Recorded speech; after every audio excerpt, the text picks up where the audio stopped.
These two were kind enough to use their social media handles and gauge the minds of the people and what they might be betting, the craziest bet they might be making for week 8 early in the week. Let's get started. Let's not waste any time. Chad weighs in response to Stuckey and Raybon. He has a 3-leg road underdog parlay. The Cincinnati Bengals on the money line at plus 210. Los Angeles Rams at the Cowboys, taking the Rams on the money line. And Tampa Bay Thursday night, which we'll dive into more in depth later in the segment. Tampa at Buffalo, Bucks plus 320 on the money line. Stuck, does Chad need to mix in the water with all of these road underdog plays? Yes, Chad does need to mix in the water. Look, you get away from doing these parlays. That's the first thing. If you want to take some shots on some underdog money lines, then, bet those 3 straight up. There's no reason to tie them together and get greedy. And, another option is if you like 4 or 5, you can always round robin them. And that way it's not all or nothing. But it's, the Bills this is probably a buy low spot. I hate Thursday night football. But, they've lost 2 of 3. They should have lost 3 straight after demolishing the Dolphins. But, I know it's not the same team, and the defensive injuries are significant. We'll talk about that more on our Action Network week 7. What is it, week 7? Week 7 betting preview? 8. But eight. Week 8 betting preview. Mix in the water. Yeah, I should mix in the water, and so should Chad. But you can run on Buffalo, but the Bucs can't run. I mean, this is one of the, if not the worst rushing offense in the NFL, which is going to be problematic. And the Bills aren't getting as much pressure after the injuries, but they should still be able to generate some pressure here without blitzing. And that's the key to beating Baker Mayfield. So I really don't like that one off the bat. I think the Bills will find a way to get this win, but just mix in the water because you're parlaying them. If you like them, just play them straight. For a second there, I thought you were throwing shade at Chad Millman, but you meant Chad, this Chad, when you said mix in the water. Chad? I thought that it's not Chad Millman who's doing this? No. It's not. Chad Longington. I know, I was kidding. But Chad doesn't need to mix in the water. He's probably already, what time is it? 2 o'clock? He's probably already in bed. Good point. Mix in some seeds. Stuckey, I can't tell with you sometimes, man. You're just very even-keeled. I don't know if you're joking half the time. Give me a break. Come on now. Let's go to Raybon. I'm sure you have a similar stance on parlays, but please weigh in. Bengals, Rams, Bucks, moneyline parlay. I'm going to say mix in the water just for the Bucks leg. Number one, you're parlaying a Thursday with 2 Sundays. So, things can happen in between Thursday and Sunday. So I never really like to connect 2 bets there unless it's like a teaser and it's just like a great value and it's my only teaser of the week or something like that. So I would say mix in the water for the Bucks leg. Like Stuckey said, I think it's kind of the time is kind of past probably to catch the Bills napping. They almost go down to the Giants, then they lose to the Patriots. You got to figure at some point they get it right. And I do think they're a superior team here. And so I don't really see an edge for the Bucks. I can see the Bengals getting it done, and I can see the Rams getting it done. The Cowboys and the Niners are the Cowboys are just inconsistent, right? And who knows what they decided, cooked up coming off the bye, but it's Mike McCarthy, so how great can it be? And then the Niners are kind of where the Bills were, these last few weeks. They're just a little banged up. The Niners will be vulnerable to a team like the Bengals coming off the bye.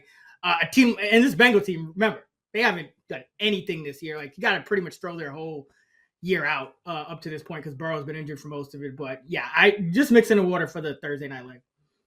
Yeah, that's what makes the Bengals with it. Money line underdogs, you ideally want some variance in the game, and that's certainly the case.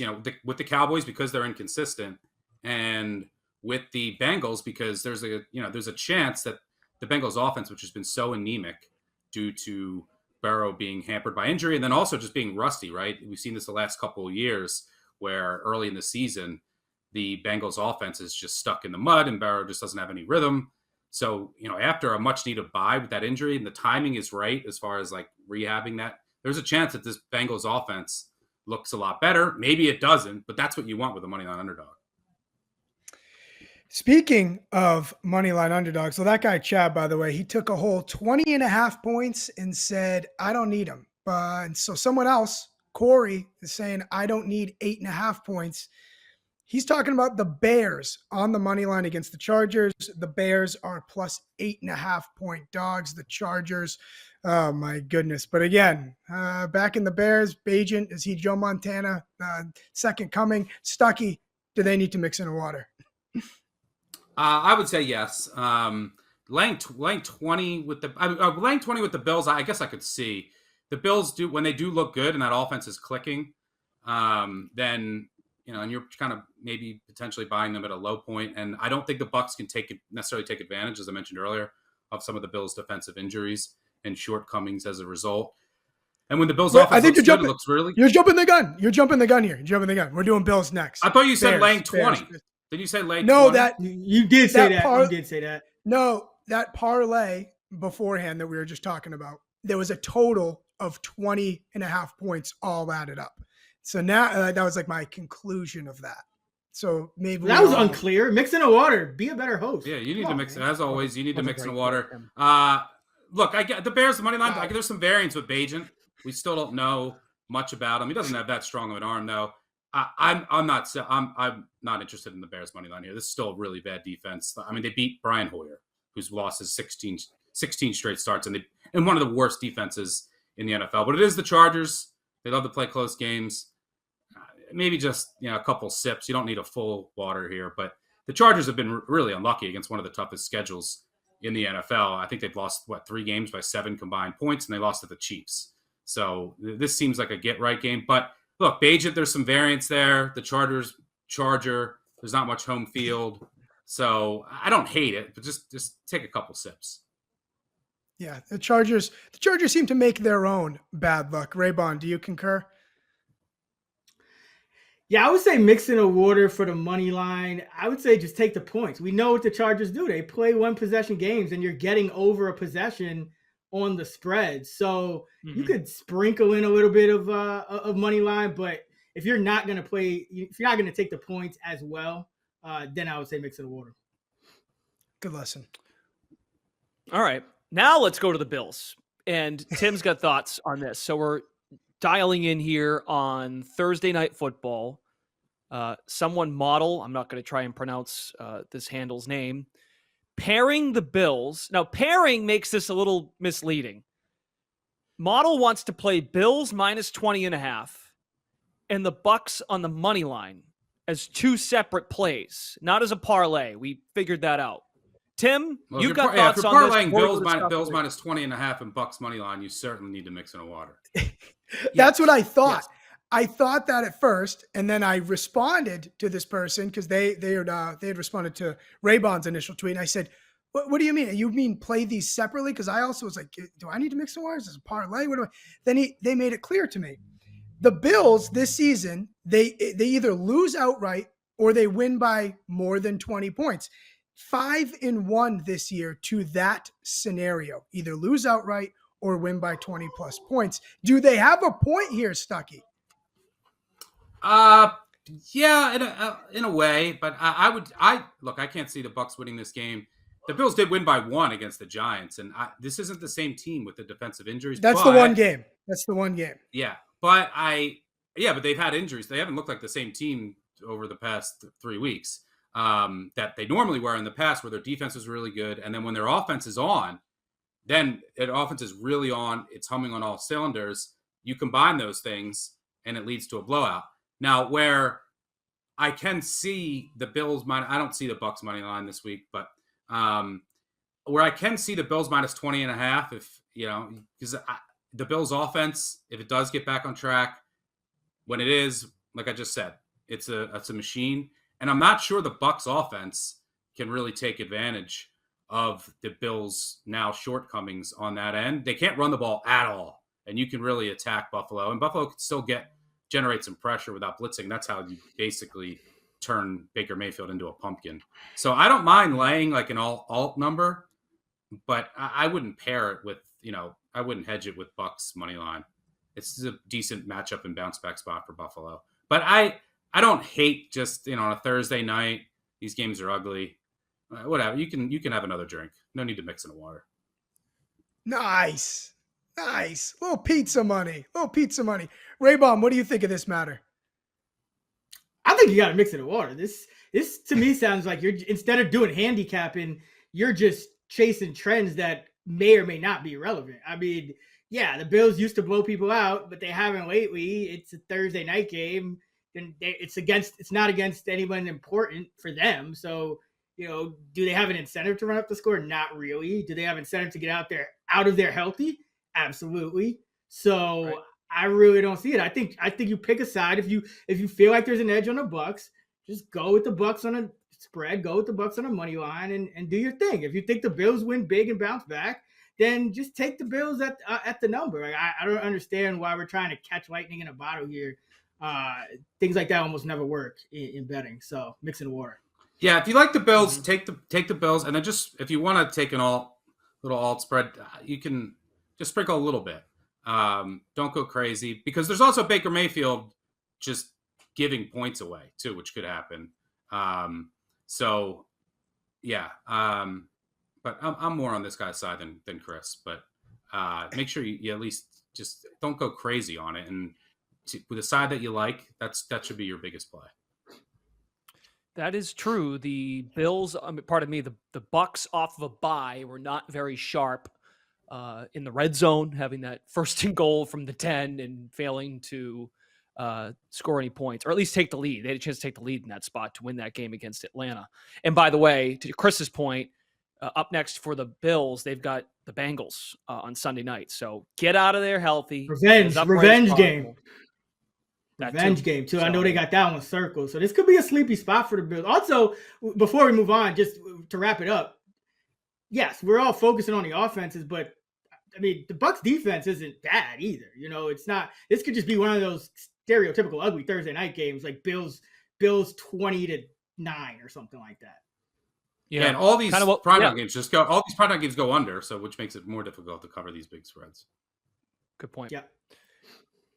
Let's go to the Degenerate, the Degen Weekly. Not sure if any of you subscribe. We'll find out if you want to with this play. Texans, Panthers. Stuckey's the prime minister, so. So Stuckey has to sign off on this if it makes it out in the mail. Texans, Panthers. Highest scoring game at 12-1. Stuckey, does the Degenerate need to mix in a water? Stuckey just took the over in this game too, I think. Yep. He does not need to mix in a water. In fact, I will make him, after this segment, I will make him a double. Because Raybon would be more adept at pricing this. This isn't my specialty, but I really like this over, and I think a lot of these, totals are suppressed. So just in general, I like this over, but for a couple of reasons. I think this one is really suppressed, but both of these teams are coming off of a bye with rookie quarterbacks. So I think that you could see a jump in efficiency and production. I think that that's where buys are the most beneficial. New staffs, new schemes, which you have here, and rookie quarterbacks. Hey, let's reset. Let's look at what we were doing well, what we weren't. Houston also was dealing with a ton of offensive line injuries. So, and then on top of that, there's a potential for this Carolina offense, and neither of these two defenses are any good. There's a potential for this Carolina offense to look a lot better than what we've seen. Bryce Young showed some more flashes in the past two games. They also gave away play calling duties, and Frank Reich gave up play calling duties. The new offensive coordinator, McVay guy, and if you go back to that Miami game before the bye week, they started to use a ton of tempo. They actually led all NFL teams in no huddle rate. And, that's McVay with tempo. Bryce Young, super comfortable with tempo. So they're going to be playing a lot faster, which I don't think is all the way priced in to this market. And you could see Young look a little bit more comfortable after the bye, get 2 weeks of, work and film in. So I think this game's going to be played at a up-tempo pace, and it could just be one of those those games where it's like, two teams who aren't very good, but it's the two rookie quarterbacks and it turns into a shootout. I think this has sneaky potential to be a high-scoring game. Raybon total in this one sits at 43 points. Are you stuck on this one that you might fix the degenerate a double or a water? Yeah, this shouldn't even have been in this segment. I mean, this is a great bet, actually. I totally agree with Stuckey. I think that if you look at Houston, they've been great, right? CJ Stroud's been great. What are the two areas they've struggled at? Running the football and converting touchdowns in the red zone. Carolina is the worst run defense in the league. Carolina's bottom 3 in red zone defense. And at Stuckey already mentioned on the other side, the Panthers offense is going to get better and better. And Thomas Brown probably will be more aggressive too than Frank Reich. So like this all the way around. And it's an ugly week for overs. I mean, you look at up and down the board. There's a bunch of division games. Any one of these games could be the highest scoring. So 12-1, what are there? There's 15, 16 games. I don't mind it at all. I think this game is definitely in the running. Okay. You got to hope CJ Stroud, who was on the sidelines for that Penn State, Ohio State game, just took a look at that and said, I want my next game to look nothing like this, because that was a real treat in offensive efficiency there. How about public betting? Still bitter, huh? Still bitter about that game, huh? Oh my God, I loved Penn State so much. My biggest college bet of the year. Oh, it stings. Public betting. Let's talk about that. The biggest side of the week, tickets and money. Lions over the Raiders on Monday Night Football. Lions are getting 92% of the tickets, 98% of the money. Lot of love for the Lions coming off a blowout loss, Stuckey, to your Baltimore Ravens. Is this a mix in a water scenario for the public? Yeah, I would say so. I mean, look, laying over a touchdown in the NFL with a horrible secondary is never going to, I mean, for more times than not, it's going to get you in trouble. So you don't want to get used to doing that. A lot of people are just going to say, look, Detroit's going to bounce back. And they played 4 clown car quarterbacks before actually facing the Ravens, and then they got their medicine. But, you're going to get Goff indoors. You're going to get another clown car quarterback. But I would be worried about laying over a touchdown with that defense. But I don't even know who's going to start for the Raiders, first of all. Hopefully it's not Hoyer. I mean, you already know what you got with Hoyer. You're not going to win. Like, it's ridiculous. Like, what is he, lost 16 straight starts? If you look at his pass chart, it's just like 35 passes within 4 yards. And I called the Raiders idiots last week if they started O'Connell over Hoyer. I said that would be the dumbest thing. So mix in the water once again for me. So I would just say mix in the water if you're going to get used to doing this, just like laying over a touchdown with a team that doesn't have a great defense, just assuming that they're going to bounce back. But I mean, I'm right on the market with this number, so I can't say it's egregious one way or the other. I think that the line's about right. And Raybon, oh, my bad, yep. My bad, Glash. No, you're good. You're good. I was just gonna Max Crosby. They've got individual good players on that defense. Are they collectively good? No. But can Max Crosby get to Jared Goff? Because when Jared Goff's off his game, we see how he can be exposed, Raybon. But to your point, Gosh, the Raiders defense isn't good, but they just all they do is they prevent explosive plays. Like, that's their whole MO. So that's why does every Raiders game go under? I think every Raiders game's gone under, or maybe except one. But they never get past 20 points. Last week went over. Did it go over last week? Bad beat, terrible beat. I had the under. But all their games are low scoring because they don't allow explosive plays. Not going to be the most explosive offense with a backup quarterback, which makes it just more difficult to cover, to have to win by double digits, which is another point to consider. But go ahead, Raybon. Yeah, I think we're overthinking it. I think Lions smash. I'm not going to say mix in the water because we kind of know what the lines are, right? When they play an average or above average team or a good to great team, the Chiefs, Ravens, it's either going to be a close game or, they're going to lose. But when they play these below average, bottom 10 teams, they blow them out. That's what we've seen all year. So the Lions are good enough to blow the Raiders out. It's a bounce back spot. You're going to get their best effort, and the Raiders don't have a quarterback. And it's crazy enough to say, but it's going to be a coaching mismatch too. I mean, Josh McDaniels might be one of the worst coaches in the league. So I don't like this spot at all for the Raiders, especially Lions coming off one of their worst losses since they were like the 1-15 bad Lions. So I don't mind this. I don't mind it at all. If I'm the Raiders, Okay. I get a bunch of fans, not people, but like actual big fans. There's a company here in Lexington called Big Ass Fans. Get a bunch of fans and then just line the sidelines and create a breeze so that Jared Goff just starts throwing the ball into the ground, and then the Raiders might have a chance. Now Mix why in a throw it fan. into the ground when you could? Why throw the ball into the ground when you could just target Jamison Williams and get the same result? That's fair.